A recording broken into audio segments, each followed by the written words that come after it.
are working to get heavy equipment like bulldozers out of the fire. As you can see behind me, there are huge plumes and active flame. Mike, 240 hours. That's all tribe members say they were given to sift through dirt where construction members found Wintu remains. A constant battle between illegal grows, which take up thousands of acres in Siskiyou County, and local law enforcement that's begging lawmakers in Sacramento to make a change to help their county. But it did give way to this beautiful view behind me, but not before some damage was done to the park, and shared with supervisors in this 3-page letter that's going to cost the county in more ways than one. But we will continue to update you on the road closures as well containment of the fire. Now, we've covered this before. He's cost the city thousands of dollars in civil rights settlements, and he's currently facing a lawsuit for a similar case. Shasta County Sheriff's Office just informed me that one man was found dead in Little Cow Creek. If you're driving, do not drive over floodwaters and take alternate routes if possible. This opportunity for a prescribed burn, not only for vegetational management, but also for educational opportunities. Now, the BLM says it's not just damaged culverts, but the main thing they're seeing is downed trees as an impact from the storm, especially in areas hit hard by the Carr fire. And we have downed trees right here, less than 50 feet from the trailhead. 3 main issues that have contributed to the price increase, and that includes supply chain issues, the cost of lumber, and shipping delays. Here, it's beautiful on the park. It does still cause problems, whether that be rock slides or even down trees. And the park says that they're still dealing with cleanup from the January winter storms. More than 1 million lights spread out across 10 acres here at the Arboretum. So we checked in with the Shasta County Sheriff's Office to see how they're dealing with illegal grows here locally. Solution to this problem that could impact not just California as a whole, but your community locally. Yeah, so the biggest impact would be because of high winds averaging about 20 miles per hour. They just need the right support. Reporting in the studio, Mason Carroll, the North States News.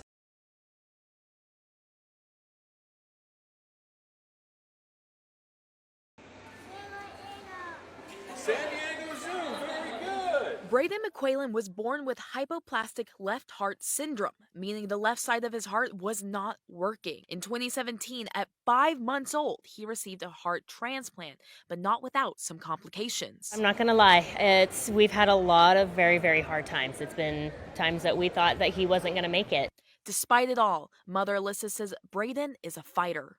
But he has pulled through and been a miracle. Even doctors say they don't know why he's alive. He's an amazing kid. You would never know that he has been through so much in his life. Friday, Result Radio's Radiothon, along with local Make-A-Wish, raised money for North State Wish Kids, including Braden. Marketing and Communication Manager Brandon Kisher says this is what it's all about. What a wish does is it gives their childhood back to them, and that's ultimately what Make-A-Wish is about. We want to grant every eligible child a wish so that they can get that childhood and they can create some memories with their family. Braden then took center stage at the event as he guessed different Turtle Bay animals, and eventually he also guessed his wish. Your wish to go to the zoo and see animals up close has been granted. A trip to the San Diego Zoo and the beach for his family. It's not just a normal trip, it's very special. So you get to see smiles that I'll never see again. As for Braden, he's excited to see his favorite animal. What do you want to see at the zoo? The monkeys. Alyssa says for families going through something similar, community is huge. And for her family, well, they're just grateful. We're so unbelievably thankful. This is an amazing gift. I mean, his heart was an amazing gift, but this is also an amazing gift. Incarcerated Reading police officer known for the number of DUI arrests he's made has cost the city almost $150,000 in settlements related to accusations of civil rights violations. The North States News' Mason Carroll's been tracking that money, and she's here with us. Mason.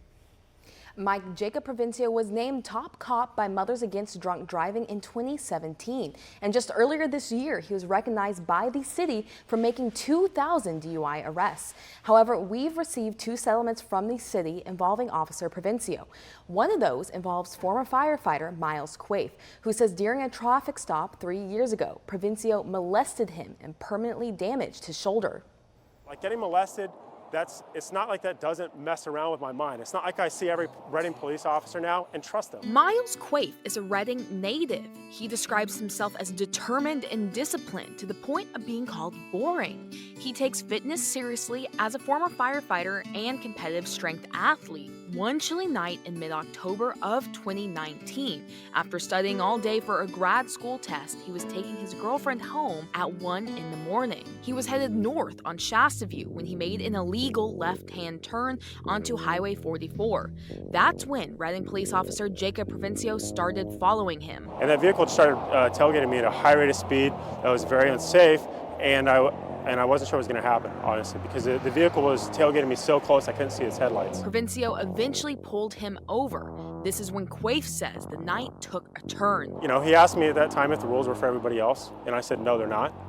He said, well, why did you take the turn? And that kind of ensued for about 2 to 3 minutes. Quaife did not have his physical license, but provided Provencio with his license number. Provencio said he could not identify Quaife and told him to step out of the car.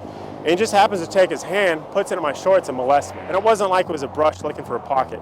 He grabbed a handful of me. There was no pat down on my legs. It was just he put his hands in my shorts. He says he tried to respectfully answer Provencio's questions for another 5 minutes before Provencio put his hands on him once again. And at that point, he bum rushes me.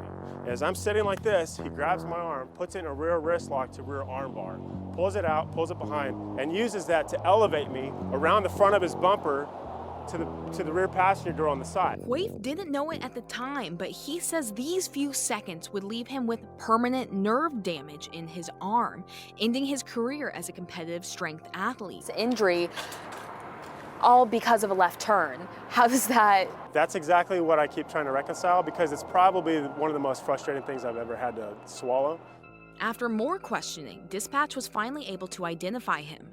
Provencio gave him a ticket and he was able to go home. Quaife wanted to put a complaint in immediately after, but first came traffic court, where he says Provencio continuously lied about the stop. He said that I was, reeked of alcohol, just this picture of someone who I've never been, let alone with a law enforcement officer, And so, it was just, it was almost, he just hasn't told the truth from the get-go. Not from the traffic stop, not from in front of the county commissioner, not to his supervisors. Quaife decided he couldn't stay quiet about what happened to him and started working to take the city and Provencio to court. It's incredibly frustrating. I have always tried to be an above-board individual, probably to the extent of getting called boring by most people. To have that kind of come full circle to trying to be as disciplined as you can, especially with fitness and my health, because I've taken such a level to attain it. And so to have that negated over a left turn, I can't even put emotions to it or words to it because it is so frustrating. He reached out to lawyers about a potential lawsuit. Many were reluctant to take on the case due to the connection to law enforcement.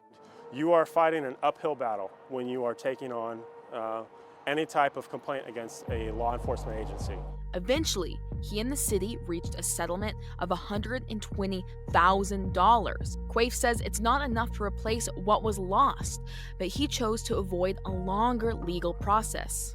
Today, Quaife still has nerve damage in his arm and will for the rest of his life. He still respects law enforcement, but that trust has been broken. He says there needs to be accountability and for the good officers to take Provencio's place. What's the best outcome for this, even after all these important things have been taken away from you? I think the biggest thing is just that people own up to their mistakes. I want good police officers to be safe. They have to have latitude to make decisions. But it's like when I'm being respectful of you as possible and you molest me and take away a big portion of my life as far as being a strength athlete, and so to get that taken and then look at the system, it's